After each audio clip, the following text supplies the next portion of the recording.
नमस्कार। आज हम भारत की चुनावी प्रक्रिया और उसमें जो लगातार बदलाव हुए हैं उनकी पड़ताल कर रहे हैं। ये उन सभी के लिए काफी दिलचस्प है जो ये समझना चाहते हैं कि हमारे लोकतंत्र की ये बुनियाद कैसे काम करती है और वक्त के साथ कैसे बदली है।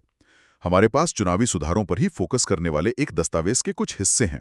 तो इनके आधार पर आज हम भारत में हुए जो मुख्य चुनावी सुधार हैं उनकी कहानी को समझेंगे। मतलब कौन से अहम मोड़ आए और उनका असर क्या हुआ। तो चलिए शुरू करते हैं ये सफर। बिल्कुल, और ये समझना जरूरी है, जैसा आपने कहा, कि ये सुधार कोई एक बार की घटना नहीं है, बल्कि एक, क्या कहते हैं, लगातार चलने वाली प्रक्रिया है।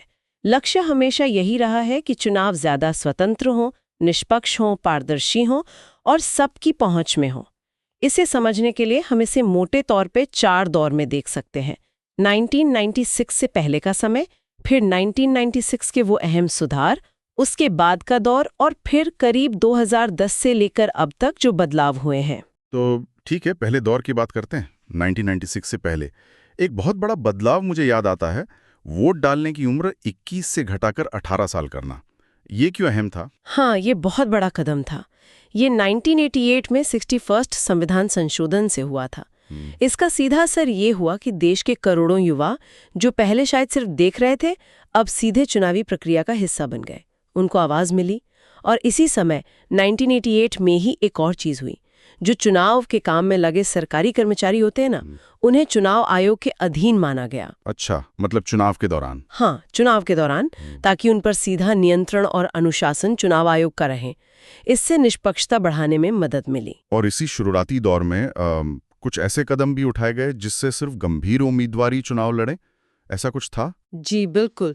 जैसे राज्यसभा और विधान परिषद के चुनावों के लिए नामांकन पत्र पर जो प्रस्तावक होते हैं उनकी संख्या बढ़ा दी गई। साथ ही 1998 में इलेक्ट्रॉनिक वोटिंग मशीन यानी ईवीएम, उसके इस्तेमाल का प्रावधान किया गया। हालांकि इसे अपनाया धीरे धीरे गया। हाँ, वो तो एकदम से नहीं हुआ होगा। नहीं, बिल्कुल नहीं। पहली बार कुछ जगहों पर 1998 में इस्तेमाल हुआ। और अगर पूरे राज्य की बात करें तो पहली बार 1999 में गोवा में। उस समय बूथ कैप्चरिंग की भी बहुत बातें होती थी, एक बड़ी समस्या थी वो। उससे निपटने के लिए क्या हुआ? हाँ, वो तो लोकतंत्र के लिए एक बहुत बड़ा खतरा था। तो 1989 में ही कानून बना कि अगर बूथ कैप्चरिंग होती है, बूथ कैप्चरिंग मतलब जैसे बूथ पर कब्जा करना या मशीनें छीन लेना? हाँ, या लोगों को डराना, धमकाना, वोट डालने से रोकना, ये सब शामिल था। तो कानून ये बना कि ऐसी सूरत में चुनाव आयोग मतदान रोक सकता है या फिर रद्द भी कर सकता है। ये तो सख्त कदम था। जी, चुनाव की पवित्रता बनाए रखने के लिए बहुत जरूरी था। और जाली वोटों को रोकने के लिए वो वोटर आईडी कार्ड, एपिक्स। बिल्कुल। वो 1993 में चुनाव आयोग में फैसला लिया, फोटो पहचान पत्र यानी एपिक्स।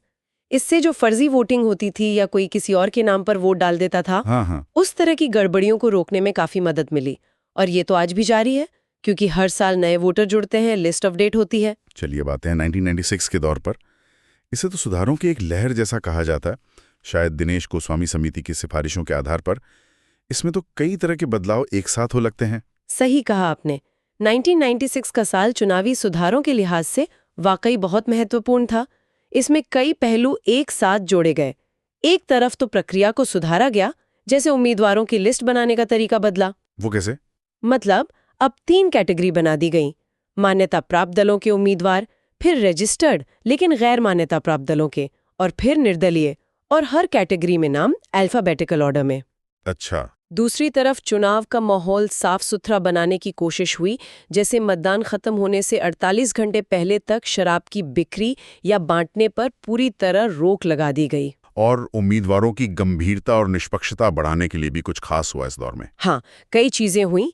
जैसे अगर उम्मीदवार किसी मान्यता प्राप्त पार्टी से नहीं है तो उसे अब 10 वोटरों की दस्तखत चाहिए अपने नॉमिनेशन पेपर पर प्रस्तावक के तौर पर। मान्यता प्राप्त दल के लिए सिर्फ एक ही चाहिए। अच्छा, ये भी गैर गंभीर लोगों को रोकने के लिए? जी। और राष्ट्रीय प्रतीकों जैसे झंडा, संविधान या राष्ट्रगान, इनका अपमान करने पर 6 साल के लिए चुनाव लड़ने पर रोक, ये भी 1996 में आया।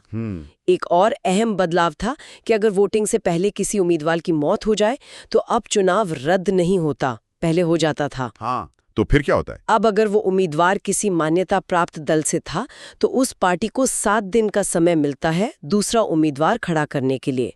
अगर निर्दलीय था या गैर मान्यता प्राप्त दल से तो चुनाव जारी रहता है। प्रक्रिया को और स्ट्रीमलाइन करने, मतलब चुस्त दुरुस्त करने के लिए भी कुछ कदम उठाए गए? जी बिल्कुल।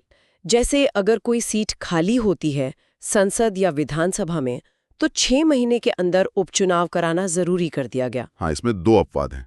अगर सदस्य का बचा हुआ कार्यकाल 1 साल से कम है या फिर चुनाव आयोग केंद्र सरकार से सलाह करके कहे कि अभी चुनाव कराना मुश्किल है। और प्रचार की अवधि भी कम हुई? हाँ, पहले उम्मीदवारी वापस लेने की आखिरी तारीख और वोटिंग के बीच कम से कम 20 दिन का फासला होता था, उसे घटाकर 14 दिन कर दिया गया। और वोटरों के लिए छुट्टी का भी कुछ था? जी, किसी भी दुकान, फैक्ट्री या ऑफिस में काम करने वाले रजिस्टर्ड वोटरों को वोटिंग के दिन पेड लीव यानी सवैतनिक छुट्टी का अधिकार दिया गया। इसमें दिहाड़ी मजदूर भी शामिल हैं। अगर मालिक छुट्टी नहीं देता तो उस पर जुर्माना लग सकता है। ये जरूरी था ताकि लोग वोट डाल सकें। हाँ, बिना कमाई के नुकसान के डर के। और हाँ, एक और बात, कोई भी उम्मीदवार अब 2 से ज्यादा सीटों पर एक साथ चुनाव नहीं लड़ सकता। ये भी 1996 में ही तय हुआ। और वो हथियारों वाला नियम? हाँ, मतदान केंद्र के आसपास किसी भी तरह का हथियार लेकर जाना एक संज्ञा अपराध बना दिया गया। 2 साल तक की सजा या जुर्माना या दोनों हो सकते हैं। ये सब मिलकर चुनाव प्रक्रिया को ज्यादा व्यवस्थित और निष्पक्ष बनाने की दिशा में बड़े कदम थे। ठीक है, अब 1996 के बाद के तौर पर आते हैं। यहाँ ऐसा लगता है कि तकनीक और पारदर्शिता पर जोर और बढ़ा। राष्ट्रपति और उपराष्ट्रपति चुनावों में भी कुछ बदलाव हुए थे? हाँ, 1997 में इन चुनावों के लिए भी प्रस्तावकों और अनुमोदकों की संख्या बढ़ाई गई। पहले राष्ट्रपति के लिए 10 थे, अब 50 कर दिए गए। उपराष्ट्रपति के लिए 5 से 20 और जमानत राशि भी काफी बढ़ा दी गई, 2500 से 15,000। मकसद वही कि गैर गंभीर लोग हतोत्साहित हो। बिल्कुल। और चुनाव करवाने के लिए स्टाफ की उपलब्धता और वोटिंग के तरीकों में भी नए विकल्प लाए गए। सही कहा। 1998 में चुनाव ड्यूटी के लिए सरकारी कर्मचारियों का दायरा बढ़ाया गया। इसमें बैंकों, विश्वविद्यालयों, LIC, सरकारी कंपनियां, इन सब के स्टाफ को भी शामिल किया गया। फिर 1999 में पोस्टल बैलेट यानी डाक से वोट डालने का दायरा बढ़ाया गया कुछ खास वर्गों के लिए। और 2003 में एक और विकल्प आया, प्रॉक्सी वोटिंग का। प्रॉक्सी वोटिंग वो किसके लिए? ये सेना के जवानों और जो आर्म्ड फोर्सेस के लोग हैं उनके लिए था। वो अपनी जगह किसी और को वोट डालने के लिए अधिकृत कर सकते हैं। ये सब अलग अलग वर्गों के मतदाताओं की भागीदारी बढ़ाने के लिए था। 2003 का एक कदम बहुत चर्चा में रहा, उम्मीदवारों को अपनी जानकारी सार्वजनिक करना। ये कितना बड़ा बदलाव था? ये पारदर्शिता की दिशा में एक मील का पत्थर कह सकते हैं। चुनाव आयोग के आदेश के बाद हर उम्मीदवार को नामांकन के साथ एक हलफनामा देना जरूरी हो गया। इसमें क्या क्या बताना होता है? पर कोई ऐसा केस चल रहा है जिसमें 2 साल या उससे ज्यादा की सजा हो सकती है, और क्या कोर्ट ने उसका संज्ञान लिया है। और संपत्ति? हाँ, वो भी। उम्मीदवार, उनके पति या पत्नी और जो उन पर आश्रित हैं, उन सब की संपत्ति, चल अचल, बैंक बैलेंस, सब कुछ। और साथ ही देनदारियां, मतलब कोई लोन वगैरह, खासकर सरकारी बैंकों से या कोई सरकारी बकाया। और ये जानकारी सबको मिलती है? हाँ, ये जानकारी सार्वजनिक होती है, जिससे मतदाता देख सकें, पढ़ सकें और फिर फैसला लें। और अगर इस हल्फनामे में कोई गलत जानकारी दी तो वो अब एक चुनावी अपराध है, सजा भी हो सकती है। इसी साल 2003 में राज्यसभा चुनावों में भी 2 बड़े बदलाव हुए। एक तो वो निवास की शर्त हटाना और दूसरा खुली वोटिंग। ये थोड़े विवादास्पद भी रहे शायद। हाँ, ये अहम बदलाव थे और इन पर बहस भी हुई। पहला, अब राज्यसभा चुनाव लड़ने के लिए जरूरी नहीं कि आप उसी राज्य के वोटर हों जहां से लड़ रहे हैं। देश में कहीं के भी संसदीय क्षेत्र के वोटर होना काफी है। दूसरा, गुप्त मतदान की जगह ओपन बैलेट सिस्टम यानी खुली मतदान प्रणाली अपनाई गई। खुली वोटिंग मतलब ये कि विधायक जो वोटर होते हैं राज्यसभा चुनाव में, उन्हें वोट डालने के बाद अपना बैलेट पेपर अपनी पार्टी के एक तय एजेंट को दिखाना होता है। ऐसा क्यों किया गया? इसका जो घोषित उद्देश्य था वो था विधायकों द्वारा क्रॉस वोटिंग यानी अपनी पार्टी के खिलाफ वोट देना और खरीद फरोख्त को रोकना। लेकिन इससे ये चिंता नहीं बढ़ी कि पार्टी आला कमान का विधायकों पर नियंत्रण बहुत ज्यादा हो जाएगा, उनकी अपनी मर्जी खत्म हो जाएगी? हाँ, ये चिंता बिल्कुल जताई गई कि कि इससे विधायकों की अपनी मर्जी से वोट देने की आज़ादी कम हो सकती है और पार्टी विप का महत्व बहुत बढ़ जाएगा। ये बहस का विषय रहा है, लेकिन इसको लागू करने के पीछे तर्क यही दिया गया कि ये राज्यसभा चुनावों में पारदर्शिता लाएगा और पैसे के जोर को कम करेगा। अच्छा, चुनाव खर्च और प्रचार के नियमों में भी कुछ बदलाव हुए इस दौरान? हाँ, 2003 में ही ये तय हुआ कि पार्टियों के जो स्टार प्रचारक होते हैं, उनकी यात्रा का खर्च उम्मीदवार के चुनावी खर्च में नहीं जोड़ा जाएगा। अच्छा, ये तो पार्टियों के लिए बड़ी राहत हो गई। हाँ, साथ ही मान्यता प्राप्त दलों को वोटर लिस्ट और कुछ दूसरी सामग्री मुफ्त देने का प्रावधान भी किया गया। और पार्टियों को मिलने वाले चंदे के बारे में? उस पर भी नियम बने 2003 में। कोई भी व्यक्ति या कंपनी सरकारी कंपनी को छोड़कर किसी भी राजनीतिक दल को कितना भी चंदा दे सकती है, लेकिन अगर पार्टी को उस चंदे पर इनकम टैक्स में छूट चाहिए तो 20,000 रुपए से ज्यादा के हर चंदे की रिपोर्ट चुनाव आयोग को देनी होगी। और कंपनियों को भी फायदा? जी, कंपनियों को भी उनके दिए गए चंदे पर इनकम टैक्स में छूट मिलती है। और टीवी रेडियो पर प्रचार का समय और वो ईवीएम में ब्रेल लिपि? जी, चुनाव आयोग को इलेक्ट्रॉनिक मीडिया जैसे केबल टीवी वगैरह पर प्रचार के लिए पार्टियों को समय बांटने का अधिकार मिला। ये आवंटन पार्टी के पिछले प्रदर्शन के आधार पर होता है। और हाँ, दृष्टिहीन मतदाताओं की सुविधा के लिए ईवीएम पर ब्रेल लिपि के चिन्ह जोड़े गए। इसका ट्रायल वगैरह 2004 से 2008 के बीच चला और 2009 के लोकसभा चुनाव से इसे पूरी तरह लागू कर दिया गया। ये समावेशिता की दिशा में एक और अच्छा कदम था। ठीक है, अब आते हैं सबसे ताज़ा दौर पर, यानी 2010 के बाद के सुधारों पर। एग्जिट पोल पर रोक लगाई गई 2009 में। ये क्यों जरूरी समझा गया? इसका मकसद था कि जब चुनाव कई चरणों में हो रहे हों तो पहले चरण के वोटिंग के बाद जो एग्जिट पोल आते हैं, हाँ, वो नतीजों का अंदाजा लगाते हैं। बिल्कुल, तो वो बाकी चरणों के मतदाताओं को बेवजह प्रभावित ना करें। इसलिए चुनाव आयोग एक अवधि तय करता है। उस दौरान एग्जिट पोल करने और उनके नतीजे छापने या टीवी पर दिखाने, इन सब पर रोक लगा दी गई। अगर कोई उल्लंघन करता है तो सजा भी है। और प्रक्रिया को लेकर भी कुछ छोटे-मोटे सुधार जारी रहे। हाँ, जैसे भ्रष्टाचार के दोषी व्यक्ति की अयोग्यता की प्रक्रिया को थोड़ा और सरल और व्यवस्थित किया गया। चुनाव में मदद करने वाले किसी भी अधिकारी, चाहे वो सरकारी हो या ना हो, अगर वो उम्मीदवार की मदद करता है अपनी पहुंच का इस्तेमाल करके, तो उसे भ्रष्ट आचरण माना गया। जमानत राशि फिर से बढ़ाई गई। 2009 में लोकसभा के लिए सामान्य उम्मीदवार की 10,000 से 25,000 और SC/ST के लिए 5,000 से 12,500 विधानसभा में भी बढ़ाई गई। फिर से वही मकसद, गैर गंभीर उम्मीदवार कम हों। जी, और मतदाता सूची से जुड़े मामलों में अपील के लिए अब राज्य के मुख्य निर्वाचन अधिकारी के पास जाने की जरूरत नहीं, जिले के स्तर पर ही जैसे डिस्ट्रिक्ट मजिस्ट्रेट के पास अपील की जा सकती है। मतदाताओं के अधिकारों के लिहाज से क्या अहम हुआ? जैसे विदेश में रहने वाले भारतीयों के लिए वोटिंग का अधिकार मिला। हाँ, ये 2010 में हुआ। ये एक बड़ा कदम था।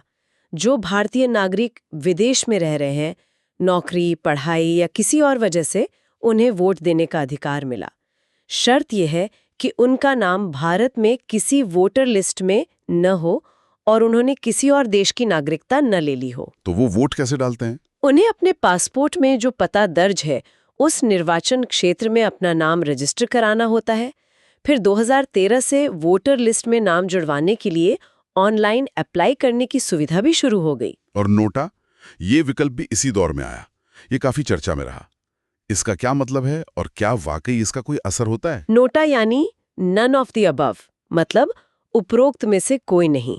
सुप्रीम कोर्ट के निर्देश पर 2013 से ईवीएम में ये बटन जोड़ा गया। किसके लिए है ये? ये उन वोटरों के लिए है जो वोट तो डालना चाहते हैं, पोलिंग बूथ तक आते हैं, पर उन्हें जितने उम्मीदवार खड़े हैं उनमें से कोई भी पसंद नहीं है, तो वो नोटा का बटन दबाकर अपनी नापसंदगी जाहिर कर सकते हैं और उनका वोट गोपनीय रहता है। लेकिन क्या इसका चुनाव के नतीजे पर कोई असर पड़ता है? मान लीजिए नोटा को सबसे ज्यादा वोट मिल गए। नहीं, यहीं पर बात समझने वाली है।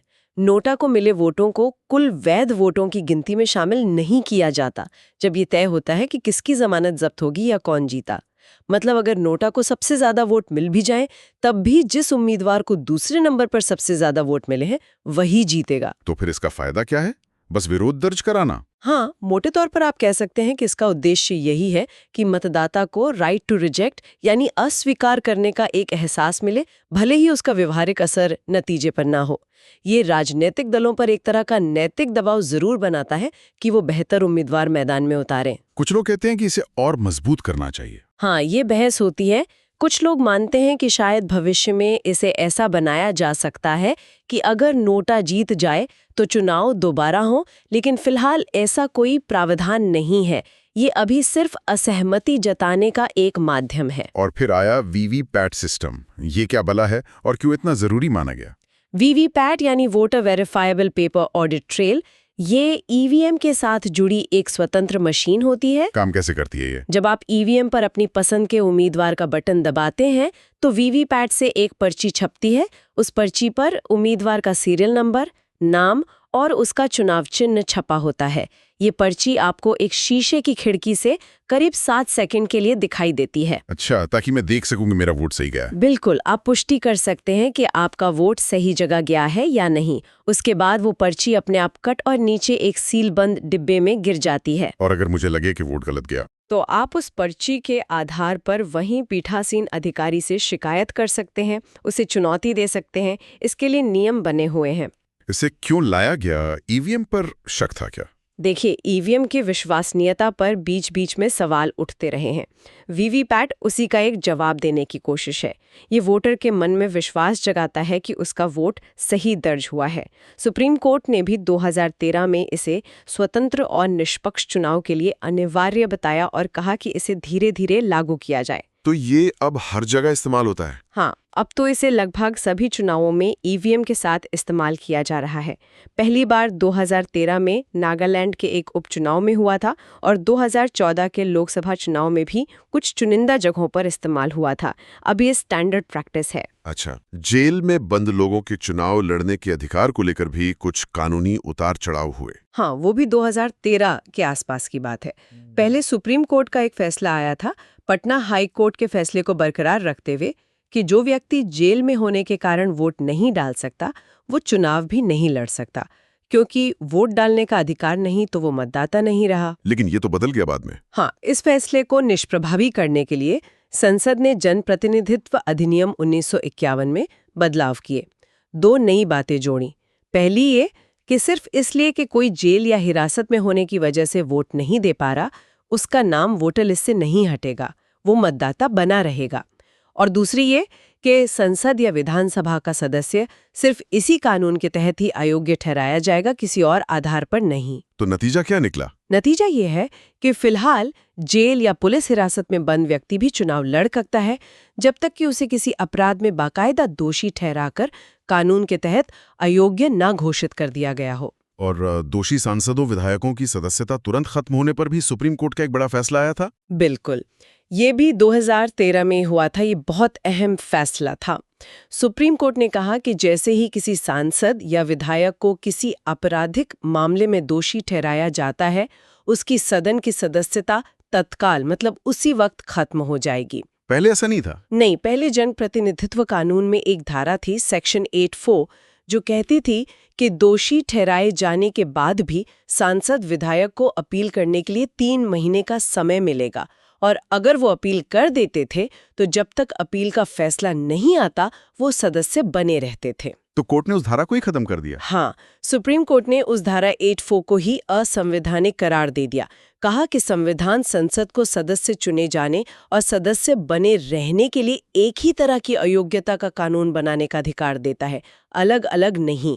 ये राजनीति के अपराधीकरण को रोकने की दिशा में एक बहुत बड़ा कदम माना गया। और आखिर में चुनाव खर्च की सीमा बढ़ाना और ईवीएम पर उम्मीदवारों की फोटो लगाना, ये भी हाल के ही बदलाव हैं। हाँ, 2014 में केंद्र सरकार ने लोकसभा और विधानसभा चुनावों के लिए उम्मीदवारों के खर्च की सीमा बढ़ाई।